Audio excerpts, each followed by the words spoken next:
Hello everyone, our today's topic is microbes in human welfare. Microbes in human welfare. आता microbes म्हणल्याच्या नंतर आपल्याला लक्षात येते की ते मायक्रो ऑर्गॅनिझम जसं बॅक्टेरिया आहे, व्हायरसेस आहे, फंजा आहे, ईस्ट आहे, बरोबर आहे. हे आपल्या मायक्रोब्स म्हणल्याच्या नंतर आपल्या विचारात आपल्या डोक्यात तेच येतात, बरोबर आहे. आणि तेच यायलाही पाहिजे. मायक्रोब जसं आपण मायक्रोबचा विचार केला तसंच आपल्या समोर वेगवेगळे डिसीजेस येतात, बरोबर आहे. त्या मायक्रो ऑर्गॅनिझम आपल्याला हार्म पोहोचवतील असं आपल्याला वाटते. पण काही मायक्रो ऑर्गॅनिझम असतात जे आपल्या फायद्याचे असतात, जे आपल्या उपयोगाचे असतात, बरोबर आहे. तेच मायक्रो ऑर्गॅनिझम आपल्याला काय करायचे ते स्टडी करायचे. म्हणून सांगितलं मायक्रोब्स इन ह्युमन वेलफेअर, बरोबर आहे. आपल्या फायद्याचे मायक्रो ऑर्गॅनिझम कोणते आहे आणि ते कशा प्रकारे आपला फायदा करून देतात ते काय करायचं आपल्याला इथे स्टडी करायचं. ठीक आहे. मायक्रोब्स इन ह्युमन वेलफेअर मध्ये आपण सांगू शकतो की पहिल्यांदा बायोटेक्नॉलॉजी आहे. बायोटेक्नॉलॉजी यूज इन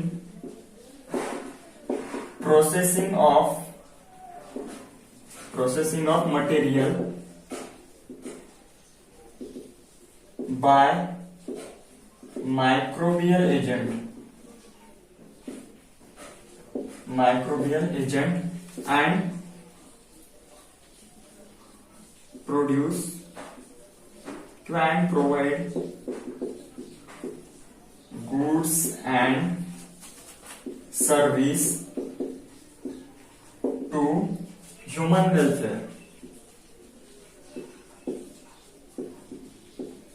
ठीक आहे. काय आहे बायोटेक्नॉलॉजी काय करते आपल्याला वेगवेगळे जे मटेरियल असते त्याचं प्रोसेसिंग करण्यासाठी काय करते मदत करते, बरोबर आहे. म्हणजे आपले जे फूड मटेरियल आहे त्याचं प्रोसेसिंग करण्यासाठी काय करते आपल्याला बायोटेक्नॉलॉजी मदत करते. त्याच्यामध्ये आपल्याला कोण यूज करते मायक्रोबियल एजंट यूज करते आणि त्याच्यातून आपल्याला खूप सारं गुड्स म्हणजे माल मिळते आणि त्याच्यापासूनच आपल्याला काय होतात वेगवेगळ्या सेवा मिळतात. ठीक आहे. बायोटेक्नॉलॉजी त्यानंतर आपण सांगू शकतो different type of microorganism are use and their product are also use for the human welfare. ठीक आहे.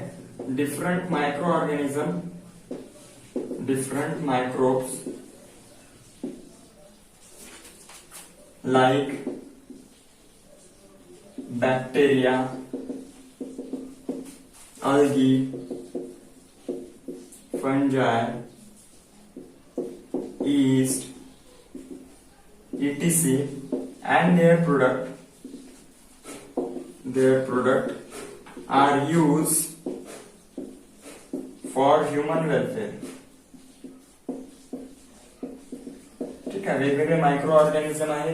ते मायक्रो ऑर्गॅनिझम आणि त्यांच्यापासून मिळणारे प्रोडक्ट हे काय करू शकतो आपण आपल्या फायद्यासाठी काय करू शकतो यूज करू शकतो. मग ते प्रोडक्ट कोणते आहे किंवा ते मायक्रो ऑर्गॅनिझम आपण कशासाठी वापर करतो. ठीक आहे. These microbes gives us food or it is used in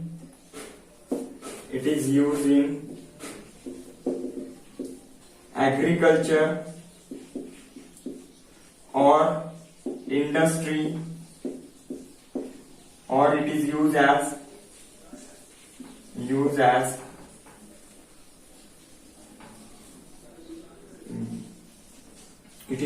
as source of energy.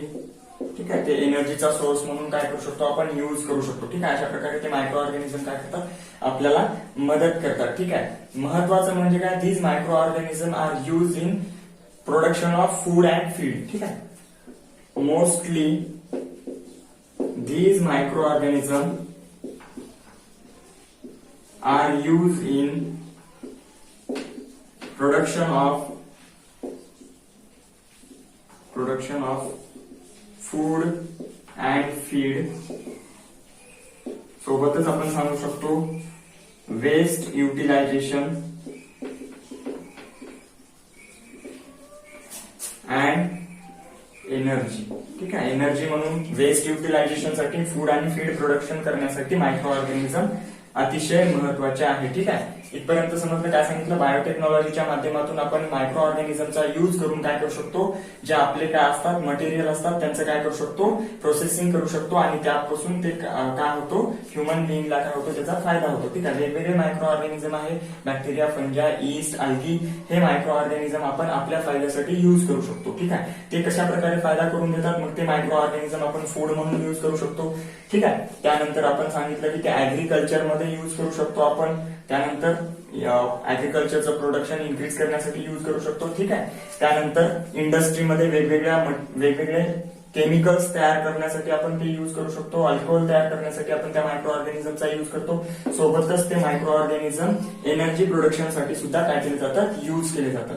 Finally सांगितलं की जास्तीत जास्त मायक्रो ऑर्गॅनिझमचा उपयोग कशासाठी होतो, फूड आणि फीड मध्ये वेस्ट मटेरियल जे असते आपला कचरा त्याचं युटिलायझेशन करण्यासाठी आणि एनर्जी मिळवण्यासाठी काय केलं जाते, ते मायक्रो ऑर्गॅनिझम यूज केले जातात. ठीक आहे, त्यानंतर नेक्स्ट पॉइंट आहे, त्याच्यामध्येच एक सब पॉइंट दिलेला आहे त्यांनी की मायक्रोब्स इन फूड प्रोडक्शन. ठीक आहे, मायक्रोब्स इन फूड प्रोडक्शन. ठीक आहे, याच्यामध्ये सांगू शकतो की development of biotechnology divided into 2 phase. ठीक आहे, बायोटेक्नॉलॉजीला आपण काय केलं, बायोटेक्नॉलॉजीला आपण काय केलं, 2 फेज मध्ये डिवाइड केलं. एक फेज आहे ट्रॅडिशनल फेज,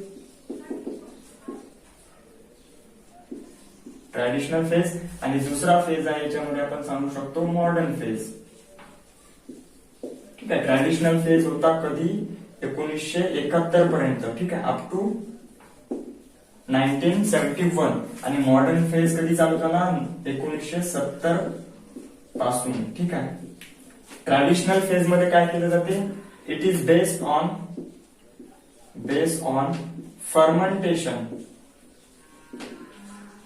फर्मेंटेशन प्रिन्सिपल, ज्याच्यामध्ये आपण फक्त काय करतो, फर्मेंटेशन करतो. जसं मिल्क पासून कर्ड तयार करणं, मिल्क पासून डिफरंट प्रोडक्ट तयार करणं, जसं कर्ड आहे, चीज आहे, बटर आहे. ठीक आहे, एवढाच यूज होत होता सुरुवातीला ट्रॅडिशनल बायोटेक्नॉलॉजीमध्ये. पण मॉडर्न बायोटेक्नॉलॉजीमध्ये नंतर त्याचे खूप सारे युजेस आले मायक्रो ऑर्गॅनिझमचे. आपण त्याला पेस्टिसाइड म्हणून यूज करू शकतो, डिफरंट केमिकल मिळवण्यासाठी यूज करू शकतो. ठीक आहे, अशा प्रकारे त्याच्यानंतर त्याचे काय झाले, मॉडर्न युजेस आले. ठीक आहे, त्यानंतर आपण याच्यामध्ये नेक्स्ट आहे, त्याच्यामध्ये दिलेलं आहे की इडली आहे, ढोकळा आहे आणि डोसा आहे, असे प्रोडक्ट बनवण्यासाठी सुद्धा आपण काय करतो, मायक्रो ऑर्गॅनिझमचा यूज करतो. ठीक आहे, डोसा आहे, ढोकळा, इडली. ठीक आहे, याच्यामध्ये सांगू शकतो की dosa, idli, dhokla are fermentation product. ठीक आहे, फर्मेंटेशनचे काय आहे प्रोडक्ट आहे. फर्मेंटेशन म्हणजे काय, किण्वन प्रक्रिया, ज्याला आपण आमवण्याची प्रक्रिया म्हणतो. आमवून आपण काय करतो, ते त्याचा जो आटा असतो, बरोबर आहे, तांदूळ आहे, त्यानंतर उडीद आहे, वेगवेगळ्या डाळी, ते आमवल्या जातात आणि त्यानंतर काय केलं जाते, त्याच्यापासून हे प्रोडक्ट बनवले जातात. म्हणून सांगितलं all these are fermentation product due to action of microbes. ठीक आहे, मायक्रोब्सचं काय होते, त्याच्यामध्ये मदत होते. मायक्रो ऑर्गॅनिझम काय करतात, फर्मेंटेशन मध्ये काय करतात, हेल्प करतात. ठीक आहे, त्यानंतर आपण याच्यामध्ये सांगू शकतो की the product such as rice, black grain are fermented due to airborne bacteria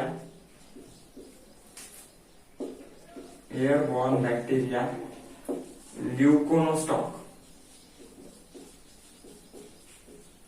ठीक आहे, एक एअरबॉर्न बॅक्टेरिया असतो ल्युकोनोस्टॉक नावाचा, आणि स्ट्रेप्टोकॉकस नावाचे सुद्धा बॅक्टेरिया असतात. ते बॅक्टेरिया काय करतात, ते जे राईस आहे आणि जे आपण ब्लॅक ग्रेन घेतले होते, उडीद घेतले होते, त्यांचं काय करतं, ते फर्मेंटेशन करतं. ठीक आहे, नेक्स्ट याच्यामध्ये आपण सांगू शकतो की फर्मेंटेशनच्या प्रोसेसमध्ये काय होतो, कार्बन डायऑक्साईड तयार होतो आणि हा कार्बन डायऑक्साईड काय करतो, पफिंग करतो. इट पफिंग द डो. ठीक आहे, काय करतो, फर्मेंटेशनच्या प्रोसेसमध्ये कार्बन डायऑक्साईड तयार होते आणि ते कार्बन डायऑक्साईड जो आपला काय असतो, उंडा असतो, त्याला काय करतो, फुगवण्याचं काम करतो, तो फुगतो. ठीक आहे. डो म्हणजे काय, उंडा. जे आपण उंडा भिजवलेला आहे त्याला काय होतो, त्याचा साईज काय होते, मोठी होते. ठीक आहे. का, कारण की त्याच्यामध्ये काय होते, कार्बन डायऑक्साईडचं अक्युमुलेशन होते, त्यामुळे ते स्पंजी बनते. ठीक आहे. स्पॉन्जी किंवा स्पंज टाईप तयार होतात हे प्रोडक्ट. ठीक आहे. सिंपल आहे. डोसा, इडली, ढोकळा हे फर्मेंटेशन चेच प्रोडक्ट आहे. ठीक आहे. ज्याच्यामध्ये आपण काय करतो, राईस आणि ब्लॅक ग्रेन्स आहे, जे वेगवेगळ्या डाळी आहेत, त्यांचं काय करतो, फर्मेंटेशन करतो. एअर बॉर्न बॅक्टेरिया आहे ल्युकोनोस्टॉक नावाच्या मदतीनं. ठीक आहे. एअर मध्ये असणारा एक बॅक्टेरिया ल्युकोनोस्टॉक, ते तांदूळ आणि डाळ आपण भिजून ठेवल्याच्या नंतर ते बॅक्टेरिया त्याच्यामध्ये जातात आणि त्याचं फर्मेंटेशन करतात. ठीक आहे. त्यानंतर फर्मेंटेशनच्या प्रोसेसमध्ये काय होते, कार्बन डायऑक्साईड तयार होते. ते कार्बन डायऑक्साईड काय करते, तो जो आपला उंडा होता तो काय करतो, फुगवण्याचं काय करतो, काम करतो. ठीक आहे. त्यानंतर नेक्स्ट आपण सांगू शकतो याच्यामध्ये की डेअरी प्रोडक्ट मध्ये सुद्धा काय होते, फर्मेंटेशनची काय होते, मदत होते. ते काय आहे ते पाहून घेऊ. ठीक आहे. नेक्स्ट पॉइंट आहे आपला मायक्रोब्स इन डेअरी प्रोडक्ट. ठीक आहे. मायक्रोब्स इन फूड प्रोडक्शन पाहिलं. मायक्रो ऑर्गॅनिझम आपल्याला वेगवेगळे पदार्थ तयार करून देण्यासाठी कशी मदत करतात ते पाहिलं. त्यानंतर आपण पाहू मायक्रोब्स इन डेअरी प्रोडक्ट, किंवा त्याच्या आधीचाच एक टॉपिक आहे microbes as a food material. Microbes as a food material. ठीक है. Directly, some microorganisms are directly used as a food. Some microorganisms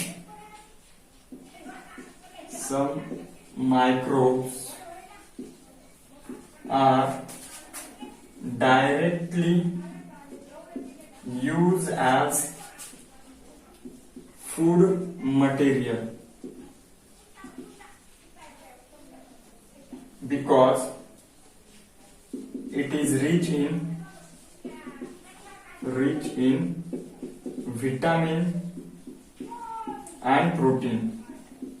ठीक आहे. काही मायक्रो ऑर्गॅनिझम डायरेक्टली आपण फूड मटेरियल म्हणून सुद्धा काय करू शकतो, कन्झ्युम करू शकतो, कारण त्याच्यामध्ये काय असतात, व्हिटॅमिन आणि प्रोटीन असतात. जसं आपण पाहिलं होतं की सिंगल सेल प्रोटीन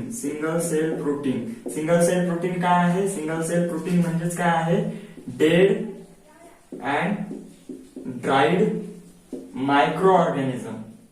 बरोबर आहे. सिंगल सेल प्रोटीन म्हणजे काय, डेड आणि ड्राय झालेले मायक्रो ऑर्गॅनिझम, ज्याच्यामध्ये येतात ईस्ट आहे, अल्गी आहे, फंजाय आहे. ठीक आहे. हे काय आपण काय करतो, सिंगल सेल प्रोटीन हे काय आहे, एक फूड मटेरियल आहे. आपण आधीच्याच टॉपिक मध्ये पाहिलं होतं. फक्त ते काय असतात, हे मायक्रो ऑर्गॅनिझम कसे आहे, ईस्ट झालं, अल्गी झालं, फंजाय झालं, हे कसे असतात, डेड असतात आणि ते आपण काय करू शकतो, कन्झ्युम करू शकतो ऍज अ फूड मटेरियल म्हणून. ठीक आहे. मग micro organism as a food material, आपण मायक्रो ऑर्गॅनिझमला सुद्धा काय करू शकतो, फूड मटेरियल म्हणून खाऊ शकतो. नेक्स्ट आपण सांगू शकतो some mushroom are directly use as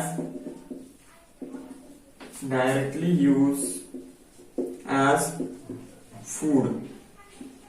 ठीक आहे. Directly use as a food. मशरूमला आपण फूड म्हणून काय करू शकतो, कन्झ्युम करू शकतो. मशरूम काय आहे, इट इज हायर फंजाय. ठीक आहे. ते काय आहे, एक फंजायच आहे एक प्रकारचा, पण ते कसं आहे, हायर आहे, थोडंसं काय आहे, जास्त मॉडिफाईड झालेलं आहे. ठीक आहे. त्यानंतर आपण सांगू शकतो मशरूम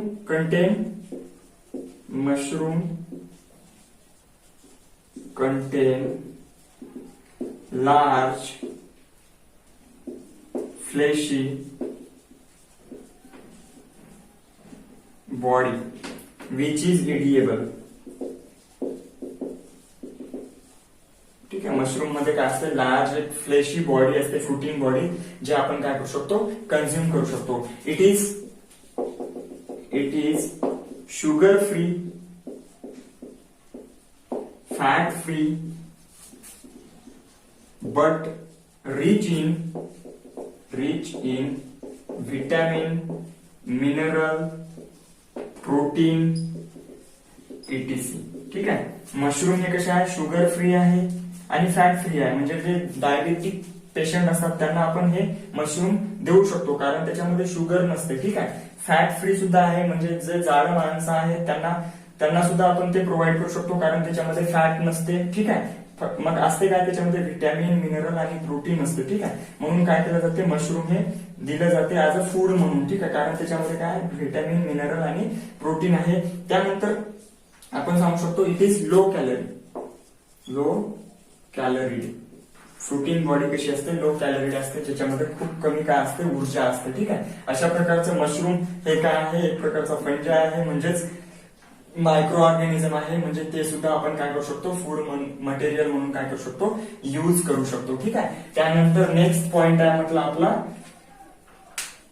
ज्याच्यामध्ये आपण सांगू शकतो की microbes in dairy production, microbes in dairy production, ठीक आहे. मायक्रो ऑर्गॅनिझमचा वापर आपण डेअरी प्रोडक्शन मध्ये सुद्धा काय करू शकतो, ठीक आहे. त्याच्या नेक्स्ट पॉइंट आहे आपला microbes in dairy production. Dairy production मध्ये सुद्धा आपण वेगवेगळे मायक्रो ऑर्गॅनिझम वापरतो, ज्याच्यामध्ये आपण सांगू शकतो द मिल्क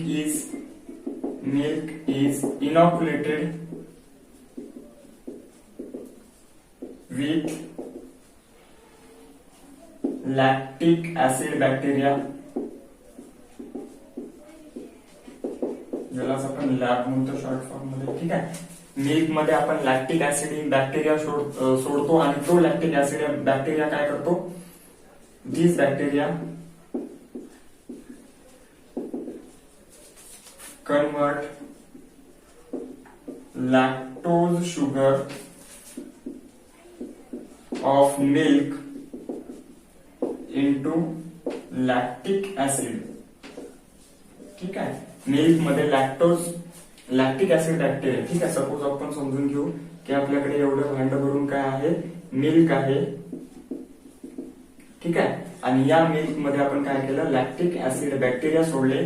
तर हे लॅक्टिक ऍसिड बॅक्टेरिया काय करतात, या मिल्क मध्ये जे लॅक्टोज शुगर होतं, ठीक आहे, लॅक्टोज शुगर जे होतं त्या लॅक्टोज शुगरला काय करतात, ते लॅक्टिक ऍसिड मध्ये कन्वर्ट करतात, ठीक आहे. लॅक्टिक ऍसिड बॅक्टेरिया दुधामध्ये जे लॅक्टोज शुगर होतं त्याला काय करतात, लॅक्टिक ऍसिड मध्ये कन्वर्ट करतात. आणि हे लॅक्टिक ऍसिड काय करते, मग दुधामध्ये जे केसिन नावाचा प्रोटीन होता त्या केसिन नावाच्या प्रोटीनचं काय करतात, कोॲग्युलेशन करतात. काय करतात, कोॲग्युलेशन म्हणजे त्याला काय करतात, घट्ट करतात. म्हणजेच काय होते, कर्ड बनते, ठीक आहे. काय बनते, दही बनते, ठीक आहे. अशा प्रकारे मिल्क पासून वेगवेगळे प्रोडक्ट बनवण्यासाठी सुद्धा आपण काय करतो, मायक्रो ऑर्गॅनिझमचा उपयोग करतो, ठीक आहे. तर एक सिंपल एक्झाम्पल होतं. त्यानंतर पुढे आपण मिल्क, मग ते हे जे आहे बरोबर आहे, हे जे मिल्क, हे जे कर्ड तयार झालेलं आहे हे आपण स्टार्टर किंवा इनॉक्युलम म्हणून यूज करू शकतो दुसऱ्या मिल्कचं कर्ड मध्ये कन्व्हर्शन करण्यासाठी, ज्याला आपण विरजन म्हणतो, बरोबर आहे. विरजन, आज आपल्याकडे दूध आहे, कालचं दही आहे, त्याच्यामध्ये थोडंसं दही टाकतो आणि त्या दुधाचा नंतर दुसऱ्या दिवशी काय बनते, दही बनते, ठीक आहे. अशा प्रकारे सिंपल आहे, याच्यामध्ये काही नाही. मिल्क मध्ये काय आहे, लॅक्टिक ऍसिड बॅक्टेरिया टाकल्याच्या नंतर काय करते, मिल्क मध्ये जे लॅक्टोज शुगर होतं त्याचं कन्व्हर्शन लॅक्टिक ऍसिड मध्ये होते आणि लॅक्टिक ऍसिड काय करते, मिल्क मधल्या केसिनचं काय करतं, कोॲग्युलेशन करते, म्हणजे त्याला घट्ट करते. म्हणूनच काय होते, मिल्कचं काय होते, रूपांतर कर्ड मध्ये होते, ठीक आहे. अशा प्रकारेच कर्ड तयार केलं जाते. त्यानंतर योगर्ट जे आहे, ठीक आहे, योगर्ट हे काय एक प्रकारचं मादक पेय आहे जे दुधापासूनच तयार केलं जाते, ठीक आहे. योगर्ट सुद्धा आपण अशाच प्रकारे बनवतो, ज्याच्यामध्ये लॅक्टोबॅसिलस बल्गॅरियस नावाचे बॅक्टेरिया यूज केले जातात, सोबतच स्ट्रेप्टोकॉकस, ठीक आहे. स्ट्रेप्टोकॉकस नावाचे बॅक्टेरिया सुद्धा काय केले जातात, त्याच्यामध्ये यूज केले जातात. स्ट्रेप्टोकॉकस थर्मोफिलस, ठीक आहे. त्यानंतर आपण नेक्स्ट सांगू शकतो याच्यामध्ये की जे बटर मिल्क आहे, बटर मिल्क कसं तयार होते. बटर मिल्क सिंपल, ज्याला आपण ताक म्हणतो, जे आपलं दही असते त्या दह्याला आपण काय करतो, चर करतो, त्याला आपण काय करतो, घुसळवतो आणि त्याच्यामधून काय करतो, लोणी काढून घेतो. लोणी काढून घेतल्याच्या नंतर जे ऍसिड्युलेटेड लिक्विड राहते, acidulated liquid remain after removing butter from curd, ठीक आहे. दह्यामधून लोणी काढून घेतल्याच्या नंतर जे पाणी शिल्लक राहते त्यालाच आपण काय म्हणतो, बटर मिल्क म्हणतो, म्हणजेच ताक म्हणतो. ठीक आहे. अशाच प्रकारे काय केलं जातात, मायक्रो ऑर्गॅनिझमचा युज करून मिल्क पासून चीज बनवलं जाते. त्याच्यामध्ये डिफरंट टाईपचे चीज आहे, मॉझरेला चीज आहे, केमेम्बर्ट चीज आहे, रोकेनफोर्ट चीज आहे. पण हे वेगवेगळे चीज कसे वेगवेगळे मायक्रो ऑर्गॅनिझम युज करून काय केले जातात, बनवले जातात. प्रत्येकाचा फ्लेवर कसा असतो, वेगवेगळा असतो. त्याची कन्सिस्टन्सी, त्याची सॉलिड जे आहे ते वेगळं वेगळं असतं. ठीक आहे. अशा प्रकारे काय केले जातात, मायक्रो ऑर्गॅनिझमचा युज करून मिल्कचे डिफरंट प्रोडक्ट सुद्धा काय केले जातात, तयार केले जातात. ठीक आहे. समजलं असेल. आज काय पाहिलं आपण, micro organism in human welfare. Microbes हे जसे ह्युमनच्या तोट्याचे असतात तसे ते फायद्याचे सुद्धा असतात. बरोबर आहे. मग ते मायक्रो ऑर्गॅनिझम आपण फूड प्रोडक्शन साठी युज करू शकतो. वेगवेगळे फूड आहेत आपले, डोसा आहे, इडली आहे, ढोकळा आहे, त्यानंतर ठीक आहे असे प्रोडक्ट बनवण्यासाठी सुद्धा मायक्रो ऑर्गॅनिझम युज केले जातात. त्याच्यामध्ये त्यांच्या फर्मेंटेशन प्रोसेसचा आपण काय करतो, युज करतो. सोबतच मायक्रो ऑर्गॅनिझम डायरेक्टली फूड म्हणून सुद्धा युज केले जातात. जसं सिंगल सेल प्रोटीन मध्ये हे सगळे मायक्रो ऑर्गॅनिझम येतात, ईस्ट, अल्गी, फंजाय. त्यांना आपण डायरेक्टली फूड म्हणून काय करू शकतो, कन्झ्युम करू शकतो. कारण त्याच्यामध्ये काय असतात, खूप सारे न्यूट्रिएंट असतात, व्हिटॅमिन्स असतात, प्रोटीन्स असतात. ठीक आहे. एक्झाम्पल दिलं आपण, मशरूम आहे. मशरूम हे डायरेक्टली आपण फूड म्हणून युज करू शकतो. ठीक आहे. ते काय आहे, एक प्रकारचा फंगसच आहे, बुरशी आहे एक प्रकारची, पण ते कशी असते, थोडीशी हायर लेवलची आहे. ठीक आहे. त्यानंतर आपण सांगितलं की मशरूम मध्ये काय असते, मशरूम मध्ये फ्रुटिंग बॉडी असते, त्याच्यामध्ये प्रोटीन असते, फॅट, प्रोटीन, मिनरल आणि व्हिटॅमिन असते, फॅट आणि शुगर नसते.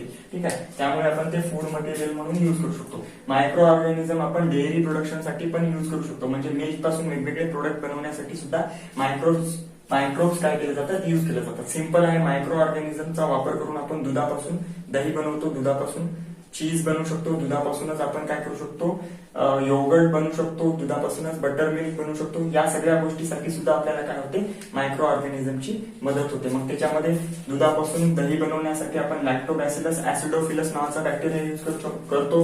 दुधापासून योगर्ट बनवण्यासाठी लॅक्टोबॅसिलस बल्गॅरियस नावाचा मायक्रो ऑर्गॅनिझम युज करतो. सोबतच स्ट्रेप्टोकॉकस थर्मोफिलस नावाचा मायक्रो ऑर्गॅनिझम सुद्धा युज केले जातात. चीज बनवण्यासाठी वेगवेगळे मायक्रो ऑर्गॅनिझम. सिंपल आहे चीज बनवण्याची प्रोसेस.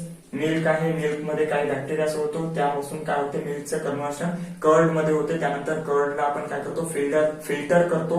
त्याच्यामधला जे घट्ट सॉलिड मास बनते त्याला आपण गोळा करून काही दिवसासाठी रायपन करतो, त्याला तसंच ठेवून देतो. त्यामुळे त्याला काय होते, एक वेगळी फ्लेवर मिळते. ठीक आहे. आणि ते चीज नंतर वेगवेगळे फूड प्रोडक्ट बनवण्यासाठी काय केलं जाते, युज केले जाते. ठीक आहे.